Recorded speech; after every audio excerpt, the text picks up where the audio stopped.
right. All right. We're heading into 2011's Mission Impossible Ghost Now, Protocol. What came out around 2011? What year was Skyfall? Skyfall might have been 2011 as well. Ghost Protocol came out at Christmas. I remember that. Because it had a small opening. That's right. It was one of the only ones that came out at Christmas. Yeah, it opened on Christmas Day or something. Yeah. It had a very small opening. That's right. I think that Skyfall came out right before that. November, I think, right? Mm-hmm. It was a November Bond movie. is November all the time. It was definitely a November movie. Yeah. Michelle and I went and saw that. It was like the first big geek movie that she watched with me in the theater. It was like, this movie was better than I thought it would be. And I was like, this movie was better than I thought it would be. This is fucking amazing. You tested her out right there, right? Oh, yeah. Let's see how she reacts to me after this movie. Yeah, when I'm just like, You accept me like this? Oh my god! Oh, yes. But, anyway. So, one of the things I really liked about... Okay, so first of all, I actually liked that they got away from the number sequence. Yeah, at first I was kind of like, It threw me for a loop, and a lot of the stuff in Ghost Protocol does still kind of throw me for a loop, but, I mean, not so much now, but it did when I first watched it.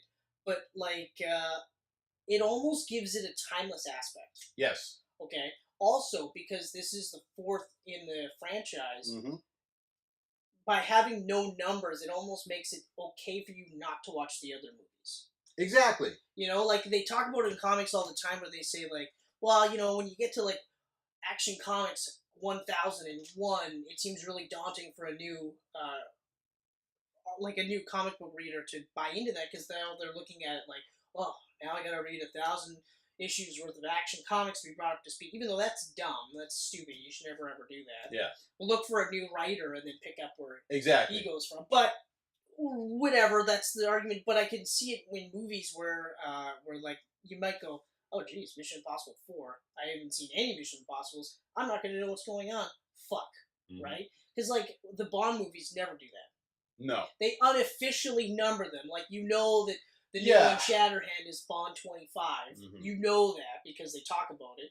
But they're always just a title. They're never an actual number. And that works for them because then you can just kind of, if you watch a Bond movie, okay, great. If you don't, okay, great. I always loved how Bond had a different title every time. It wasn't James Bond Moonraker. It was just Moonraker. Yeah, and I like that. And I thought that was really neat, because, I mean, if you're just looking at titles on a shelf, you're not going to know it's a Bond movie until you pull it out. And you're like, oh, yeah, shit. Yeah, exactly. But I feel this works for Mission Impossible, especially because, you're literally, on the side, it's MI. Yeah, well, I mean, they started with Mission Impossible 1, 2, 3, so, I mean, it'd be weird to just be like, this is Ghost Protocol. Yeah, exactly. It would be weird. It'd be weird. You're right. So... You're right. But, so I liked that, even though it was kind of jarring. In retrospect now, I'm like, yeah, that's actually kind of cool. Yeah. The opening sequence I thought was really cool. The prison? No, the actual opening sequence with Paul Patton. When they show what's his face? Josh... Oh, Josh Holloway. Holloway. Yeah, well, they were kind of doing like a flashback scene showing that part. Oh, right, yeah. The person seems right. They started with just him. They showed him dying. Yeah, that's what I mean. So they show that. And then they went to the prison thing. They show him, and so immediately you see a different character, different spy character. You see Paula Patton's character, Jane Carter, and then of course you see Leah Seydoux, the Sabine, the assassin. Right. So she kills Paula Patton's boyfriend, husband, or whatever, and that sparks the motivation for her character and her story arc, which I liked, even though I disliked Paula Patton throughout the entire movie.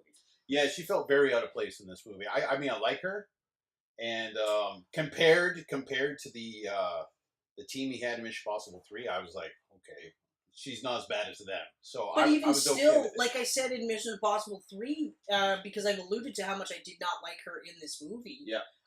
They could have kept Maggie Q. Yeah, Maggie Q, and had the exact same story arc. They could have. I mean, okay, they didn't, but whatever. I was a little with the Josh Holloway. I was happy to see him because I love that guy from Lost. No, he's a great actor. But when he was on the screen, right off the bat, I was just like, oh, I hope I don't get that TV feel again with this. Yeah, right? Because I was like, funny oh man, are we doing TV actors again? The more I thought about it, when you mentioned the whole J.J. Abrams TV feel, with Mission Impossible 3, I remember thinking to myself, like, the more I thought about it, I was like, yeah, it actually did kind of feel like a made-for-TV movie. Yeah. You know, which is a shame, like, that's his first big movie, but then again, it led to him doing Star Trek, which was absolutely amazing. Yeah. That's another one we should do soon. Star Trek. And they went to Super 8. I love Super 8. You haven't seen Super 8? You haven't seen his Spielberg throwback movie? No, I haven't. Okay. That was the same reaction you gave me the first time I told you I haven't seen it. Really? I think what you do We had this conversation you before? immediately delete it, so that way you're So like, I can throw the you're reaction so back. angry. You're Throw the so reaction back. mad, and then you're just like, I can't say mad at him. Okay. Delete. Delete. Or sorry, delete. So yeah, no, but I like that because it was a different intro, because normally we see Ethan doing Ethan things. Yeah. You know, like either like his wife's getting killed in front of him, or he's rock climbing, you know, or his whole team's getting killed around him, you know? Mm-hmm. So it was a different little take, but then it leads into the Russian prison sequence, which was fucking awesome. that was so great. That's a really cool That's way so to great. reintroduce He's talking to Benji on the camera. Just boom. And Benji's the like, ball, I'm not opening that door. And it's just, I'm not opening the door. you know, and you're just like, okay, open the fucking door. Yeah. You know? And the whole sequence, too, where, like, he's kind of fighting these guys, but he's just trying to get past them without causing too much of a ruckus, just to get the Bogdan guy out of there, which you don't realize at the time. It seems like a throwaway thing, but he serves a purpose later on. Yeah, oh yeah, for sure. And that's one of the things, too, that I gotta say, which is the step up. This, I feel, is the start of better written movies, better plotted movies, better action movies, and better character movies. Yeah. I feel like everything from 4 beyond just keeps going like this. It keeps climbing. You know? It gets better and better and better, and it's consistent. It feels like an ongoing story, because, I'm going to jump ahead a little bit here, but we do get a tease of the Syndicate at the end of this. That's right. They mention it. That's right.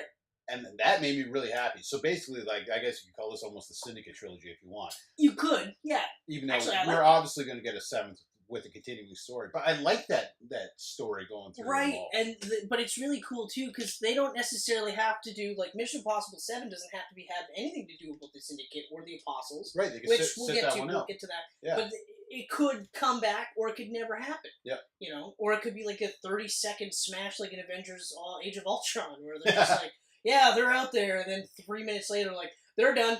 We saved the world. Mm-hmm. Sokovia hates us, but fuck them. Yep. Throwaway movie. But the prison sequence is really, really cool. Yes. And they do a good job of showing Luther. Right away, you see Luther. Not no, a wait. protocol. Hold on, sorry. No. Never mind. No, they leave Luther for the end. I'm getting mixed up. That's right. They did Brandt. Brandt, that's right. Is that who we're going with? Jeremy Renner? Brandt. Alec Baldwin is introduced. No. Rogue Nation was Alec Baldwin. I'm so mixed up now. This is embarrassing. I'm so mixed up. Because it's Wilkinson. Tom Wilkinson. Yes. He's the senator. Yes. That's right. And Brandt is his right-hand man. Yeah. That's right. Yeah. I apologize, Geek Pants. And that's okay, though, Nation. because these movies are so just, like, in sync with each other. It's easy to do. Yeah. Right? Yeah. Actually, yeah, because, like, that's right. This was the first one where they officially, like, shut it down. Yeah. They're like, no, I have to shut down IMF. Yeah. This is it. We're all officially disavowed. Yeah. And then it's like, and then he gets killed. Like, he's like, you gotta make it look good. Yeah. But then he gets killed, and then they go in that underwater sequence, and Ethan takes the flares. Yeah, with the sends dead body. out, and I love that Brandt's just like, how did you know that was going to work? how did you know? Like, why would that work? How did you know? And he's just like, they were just shooting. They needed a moving target. Yeah. And you get the feeling like he doesn't want to say, I didn't really know that it was going to work. I was just trying something. You know? But I thought that was kind of interesting, and it felt like that was the first time that they started doing like a meta commentary on the Mission Impossible movies and Spies as a whole without being like hammy about it. Like, exactly. to the camera. Yes. Because you know there's people in the audience that are going like, yeah, but why the fuck would that work? Why would strapping flares to a body underwater work when it makes no sense? Mm-hmm. Like, if I'm trying not to get shot, why would I have, like, flares around me? Yeah. Right? And then to have Ethan kind of be like, I didn't really know that was going to work. I just did it. Never know till you try. You know, and that's also the first real hint that this massively confident character that is Ethan Hunt. Like, you see him being confident through the other movies, But this is the first where you just kind of see him almost trying things, and they just work, and he's just like they're gonna work. It's just gonna work, and that's that. And introducing the Brant character, which I thought was really cool. Brant was great. Yeah, I mean, really great. He meshed with the guys great, and his story arc was actually really good too. I like that. Yes, and they don't touch upon it right away, but they hint that he's not necessarily an analyst. Yes, that's right. Yes. Which I think is funny because it seems like anytime you're a spy, your cover is you're an analyst. Mm-hmm. You know. But anyway, whatever. So he's an analyst with something else behind him. Yeah. Right. Wilkinson's being in and out was just kind of like the. It was like all the other guys. Yeah, so, like Lawrence Fishburne, Lawrence Fishburne, Anthony Hopkins, all of those. But I'm just a sucker for Wilkinson. Like I really like him as an actor. He is a great actor. He is so good. So that was a nice little treat. Yeah. Yes. Yeah, I forgot. Yeah, that's right. Yeah. I enjoyed seeing Simon Pegg as a field agent. Yeah, actually, the first time around, I thought it was kind of neat. One of the things I really liked too was how nothing really worked. Like the actual gadgets didn't really work. Yeah. You know, and it leads to that great line where like Ethan goes, "Nothing worked except for this team," and you're like, "Oh man, that's sweet. That's sweet." But story wise, it is a better story than the previous three. Not much though. Not much. I'm amazed. Like this is a 93% on Rotten Tomatoes. They're all in the 90s. This trilogy. Yeah. So right off the bat, it shows you. Well, yeah. I'm amazed by how many people think this is the best Mission Impossible. Still, even after Fallout. I agree. Like we keep talking about that, especially even like after Rogue Nation, because and admittedly, I wasn't the hugest fan of Ghost Protocol. Okay, and I mean, of the three movies, it is my least favorite.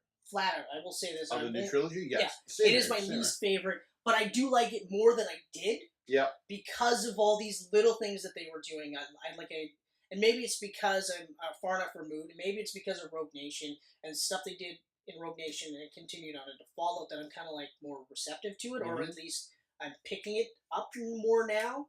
But I like the fact that, I like that the story is an actual like beginning, middle, and end story. Yes. You know, and each character has beginning, middle, and end, so to speak. Except for Ethan, he doesn't really have that. But up until recently, he's never really needed it. Ethan's story in this, I had no idea where it was going to go because because he's married at the end, and his wife's nowhere to be found. He's in prison. I'm like, what is going on? And then they hint and they hint and then they hint. Then finally you get get Brant's story where he's just like, I was on a security detail. Yeah. I was supposed to protect Julia.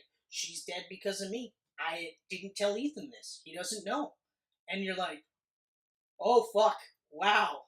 The whole time I'm sitting through Paula Patton and I'm just like, ugh, so terrible. I'll get to that. I can't... I don't think I've ever seen her in anything where I thought she was good, though.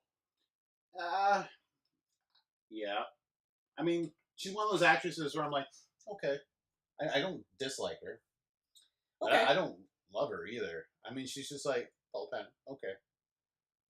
I almost feel like if you switch the roles, and Lea Seydoux was Paula Patton's character, okay, yeah, Paula Patton was the unflinching Terminator assassin, that might have worked better. That might work better. Because, I mean, Lea Seydoux is actually a pretty good actress.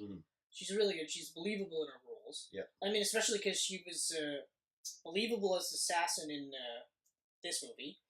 She was also believable as, for the most part, as the tough, smart chick inspector. Yep. A little bit weird with her I hate you, I love you thing, but... but, I mean, the team in this one was good. As much as I don't like Paul Patton, she was still good enough. Yes, this was... good enough in the team, and I actually was really surprised that she's the one that does not carry over in Rogue Nation. Yeah, but I think... she was a very one-and-done character, though. Like her arc was done. Her arc was done. Like, she wanted justice for her But, I mean, if we're whatever. looking at... let Ilsa, for instance. If we look at Ilsa's storyline... yeah. Sure, it took 2 movies to end it. But, I mean, if she doesn't show up in the next movie, people are going to go, what the fuck? Yeah, although realistically... Ilsa's fucking awesome. Hold on, though. But her story's done. Yes. You could argue the same that it's a one-and-done thing. You could. But she is fucking awesome. She is fucking... I'll argue that. Yeah. Like, I mean, if we got Paula Patton instead of her, I'd be like, and knowing that we could have gotten that, I'd have been like, what the fuck are you guys doing? I know. Rewrite this movie right now. I know. But, what else did I have here? I love the Kremlin infiltration scene. That's a great scene. Even though one of my complaints about Ghost Protocol is the tech is still it's almost too far. It's a huge step from number 3. They go super grounded in number 3. Yeah. And then they go, well, hold on, we've got an iPad that I can link up to a projection screen that can now tie into whatever's being shown, so we can actually move forward. And as long as I keep doing this water drop noise, which admittedly after the 4th or 5th, it's funny, but I'm still just like, how dumb is this guy that he's just like, water. I can't seem to find the water leak, but I'll keep looking for the water leak, you know. But it was really cool to have, like, almost like Ethan Hunt is like training Peg in the field to do the same things that he's doing. Right. You know, and he's wearing a mask, but it's not crazy outlandish mask. You can see that it's Tom Cruise, but it's more or less just how he presents himself to get information as to the motivation behind this current new bad guy. Yeah. So even though like the tech was a little bit more like, okay, it's still a really cool scene, really suspenseful scene, and enough of the humor breaks it up, but you're still just kind of like, oh shit, like they can get caught at any time. I really like Ethan and Benji together, and this was a nice little taste of like, because he was doing the field here, so it made sense that he was screwing up and trying to learn things. Yeah, but at no point in time is Ethan just like, yeah, what the fuck's the matter? Well, it came close with the projector though, because Benji stands up, and I like that. I really like that because you see him really grow between this and Fallout. Oh yeah, yeah. What do you got? Do you have anything on the Kremlin scene? The Kremlin scene, not a whole lot on the Kremlin scene. I mean, I dug it. I liked the explosion. The explosion was cool. And then how like Ethan's caught, and then that cop Sidorov. Yeah. So they have that cat and mouse hunts him down the whole movie. Yeah. Like I even just love the scene where he's at the edge of the building, like he's on the outside, and he's just like, and the cop just starts lighting the cigarette, like, well. And then he sees the truck coming. He's like, all right, I'm going to jump. He's just like, okay. And then he's like, well, shit, he did it. Yeah. Damn it. Crap. You got away. Yeah, I love that. You know, and that whole back and forth between them was kind of neat. It added an extra bit of suspense to it. They didn't have to do this, but it added an extra bit of suspense. So, like, later on in the Dubai scene, so that whole sequence is crazy intense. The Dubai scene's amazing. It is absolutely amazing. As a whole, like I could look at Rogue Nation and Fallout and be like, I love all these stunts more. Yeah. But Dubai as a whole, like that whole sequence is way bigger than anything that shows up in Fallout or Rogue Nation. And it's pretty much mind-blowing beginning to end. Because you get the crazy climbing on the windows, you get the crazy shootout, you get the dust storm, you get the car chasing the dust storm. It's non-stop for like... And it is crazy. It is a great way to just smash an entire half an hour of that movie. Yeah. And like as much as like again I'm talking about like the glove tech where I'm just like, that's a bit much. Mm-hmm. It's still visually cool. Oh, super cool. It's incredibly suspenseful because you know that Tom Cruise is doing most of those stunts. Yeah. Outside of an actual building in Dubai. He's nuts. So the whole time you're like, well, obviously he didn't die because they're showing the movie, but you're still just like, Jesus, look. I know. And then immediately that scene leads into the subterfuge scene where he's pretending to be someone else. Mm-hmm. And Patton's pretending to be someone else, and they do that double buy. Yep. And then it leads to that dust storm chase scene, which is awesome. Which is so cool. Like, even when he was climbing on the outside of the building, he turns around and he's like, Benji, what is that? Exactly. And you just see it rolling in. And that's probably some of the best foreshadowing I've ever seen in a movie. Yeah. Because you're just like, holy shit. And then they do the whole, like, double fake scene. Yeah. So you forget all about the sandstorm. Chase happens. Cop shows up. They get outside. Sandstorm. You're like, oh, fuck, that's right. Mm-hmm. And then you're just like, this is crazy. And it looks cool. They got the scarves on and everything. And then you realize that young dude is wearing a mask. And he's actually nameless Russian bad guy. Yeah. I can't even remember his name. I tried finding it before I got here, and I couldn't do it. Nameless Russian bad guy, pretty Yeah, much. yeah. You know, John Wick, point. nameless Russian mob boss. You know. Michael Nyqvist or Nyqvist or. Okay. He's the villain's name in this is Hendrix. Yes, that's right, Hendrix. That's right. A totally forgettable villain. Totally forgettable villain. And what was his purpose again? Something to do with a bomb, I think. Yeah. Like nukes. Yeah, to get nukes, that's right. Nukes. And then it's always about nukes. He's a great actor, though. He's a really good actor. A bad, like, it's just a one-dimensional, boring-ass villain. That's right, that's right. Oh, another thing that, okay, this part actually really bugged me, though, was later on in, when Brant's now in the field. Okay. And they've got the robot, the toy car, so to speak, and it's moving him up and down based on the magnets. Yes. I thought that whole sequence was so stupid. Yeah. Like, yeah, it was kind of funny. It was funny. But it was like I complained about the level of tech. This one took me out of the movie. Yeah. Like, I wasn't like, yeah, but I mean, really, is these kind of gloves real? Okay, not really. Yeah. But the scene was so crazy that it was like, okay, fuck it, I don't give a shit. But this one was just like, you couldn't have thought of anything else to get Brand to do. It had to be this weirdo fucking. Yeah, it was funny, but yeah. Yeah. Also, I was actually reading an article on I think probably Comic Book Resources, the top 20 stunts or stunt scenes or whatever in the Mission Impossible movies. They ranked that like number 6. Gross. The Brand scene. That's gross. Yeah. That is absolutely gross. I know. I would have put. I would have put what's his face. Oh man, he was in the first one. Who? Didn't even get the credits. Oh, Emilio. Emilio's death scene.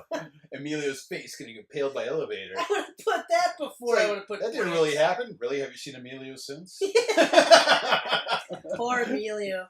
That death scene was so bad he could only do like Mighty Ducks movies, and that was it. Yeah, that was it. Poor Emilio. Yeah, so Dubai scene, amazing. Nice job by Brad Bird. This was his first live action film. Yeah. Like, really weird choice, though. Like, when they're like, Brad Bird's doing the new Mission Impossible, I was like, what? The guy that made Incredibles and the Iron Giant? Yeah, I remember thinking that too.